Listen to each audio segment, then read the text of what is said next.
네, 2023년 4월 19일 새벽기도회 마태복음 8장 29절 말씀으로 하나님의 아들이여 라는 제목으로 잠시 은혜를 나누겠습니다. 어제 말씀에는 예수님이 거다라 광인들을 찾아간 것을 말씀드렸습니다. 예수님은 이 사람들을 만나시기 위하여서, 더 정확하게 이들을 치료하기 위하여서 바다를 건너오셨습니다. 생명을 위협하는 파도를 뚫고 오셨다는 것이지요. 그리고 예수님은 이들을 만났습니다. 마찬가지로 예수님은 우리를 찾아오셨습니다. 우리의 부족함과 연약함, 우리의 죄 많은 인생 속에 우리 하나님 친히 찾아오셔서 구원의 손을 내밀어 주셨습니다. 그렇게 예수님이 그 귀신 들린 자를 만났습니다. 오늘은 그 이후 그들의 대답으로 시작을 합니다. 그 두 사람이 소리를 지릅니다. 하나님의 아들이여, 우리가 당신과 무슨 상관이 있나이까?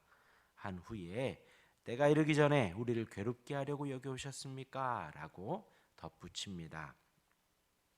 곧 이들은 자신을 찾아온 예수님, 자신 앞에 서 계신 분의 정체를 정확하게 알고 있다라는 것이죠. 물론 이 두 사람의 인격이 대답을 하는 것이 아니죠. 그 안에 있는 귀신들이 하는 말입니다. 마귀들이 하는 말입니다. 정체를 정확하게 알았고요. 또 그 하나님의 아들로 인해서 자신들이 받게 될 앞으로의 심판도 정확히 알고 있었습니다. 먼저 이 두 번째 말씀드린 그 후자부터 제가 말씀을 드리면요. 사단의 마지막, 이 귀신의 마지막이 어떠한가?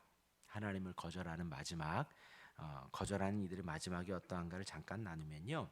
어제 말씀드렸다시피 이 귀신들, 마귀들, 사단들, 이들은 폭력적이다 했습니다.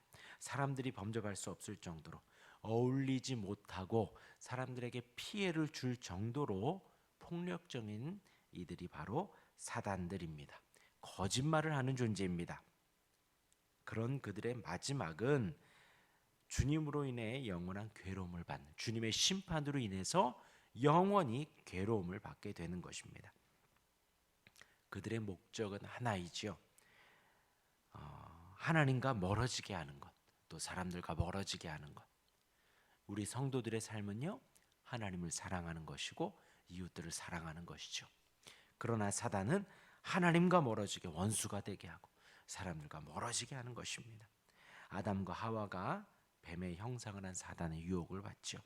사단은 하나님의 말씀을 왜곡하고요, 하나님의 말씀을 거짓으로 말을 했습니다. 하나님을 배신하라는 것이고 하나님과 똑같아지게 하는 것, 말은 좋아 보이지만 하나님을 등지는 것입니다. 아담과 하와도 그들의 꼬임에 넘어가 하나님과 멀어졌지요.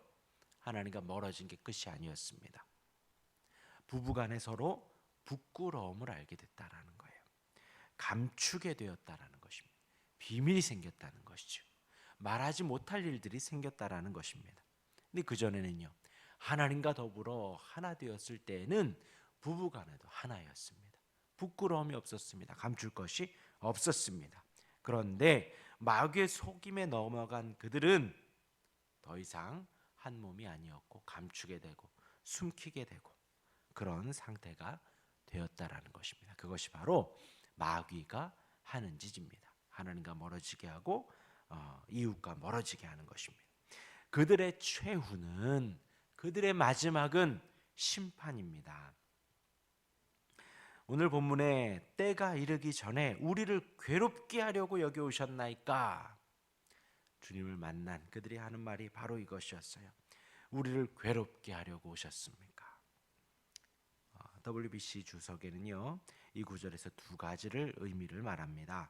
하나는 귀신들은 종말의 때가 이르면 자신들이 하나님의 심판을 받아 멸망하리라는 것을 너무나 잘 알고 있다라는 거예요. 주님이 오시면 우리는 심판을 받는구나 잘 알고 있다라는 것이죠. 그리고 그들은 지금 예수님과 광인들이 만난 그때 아직 때가 이르지 않았다는 것도 알고 있었다는 거예요.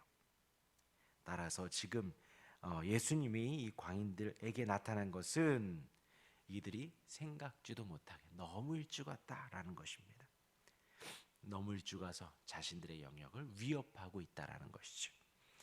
자신들의 마지막 날의 운명, 멸망하도록 정해진 그 시간, 이제 물론 우리가 주님 다시 오셔서 구원받을 때를 모르는 것처럼 이 마귀들도 주님 다시 오셔서 심판받을 그때를 아직 알지는 못하지만 지금 예수님이 너무 일찍 오셨다라는 거예요. 그 아들이 왔고 그냥 내버려 두지 않는다라는 것이죠. 초림하신 성육신하신 그 시작에 하나님의 나라가 이 땅에 왔고 사단의 나라를 지금 계속해서 침략하고 있고 공격하고 있고 그들의 세력이 작아지고 있다는 것입니다. 아직 도래하지 않은 그때 왜 이리 먼저 와서 우리를 괴롭게 하고 있습니까? 지금 그렇게 외치고 있는 거예요. 당황스러운 것이죠.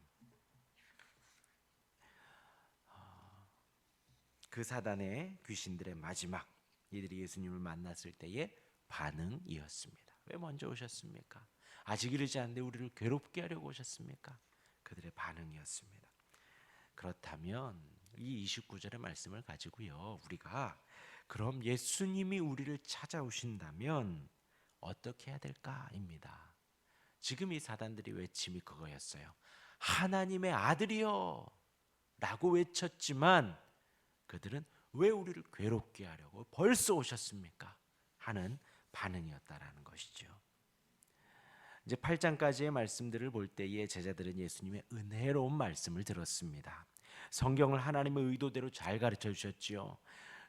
율법을 기록한 그 원래의 의도, 하나님이 인간들을 만든 그 원래의 의도를 너무나도 잘 말씀해 주셨습니다.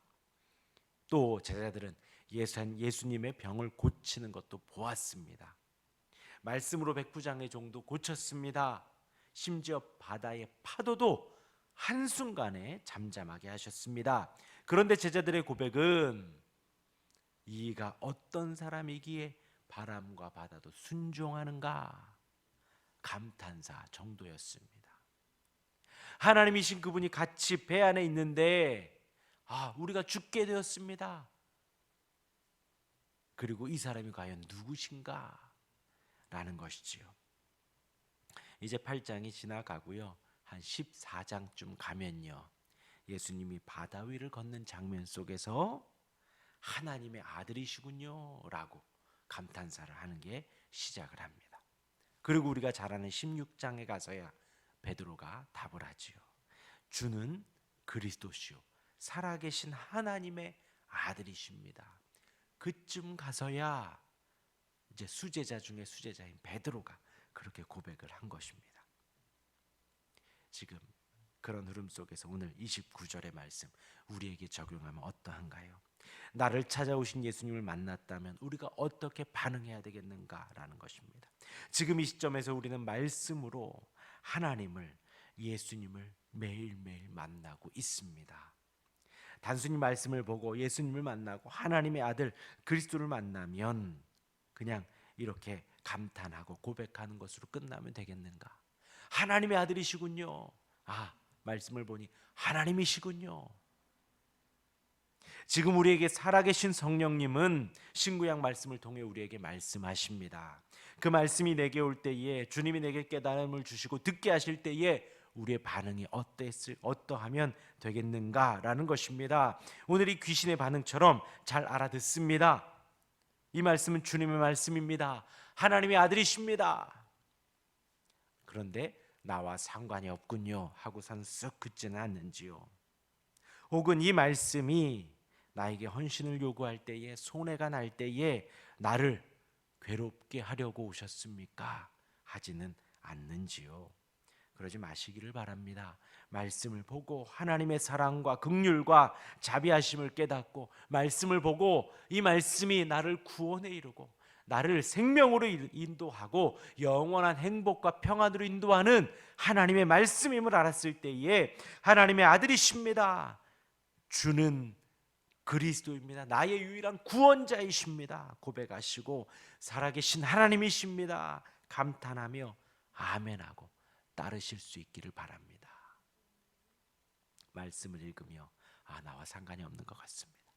말씀을 읽으며 나를 괴롭게 하는 것 같습니다 라고 한다면 오늘 이 29절의 대상과 같을 것입니다. 우리는 의도적으로 그러면 안 돼요.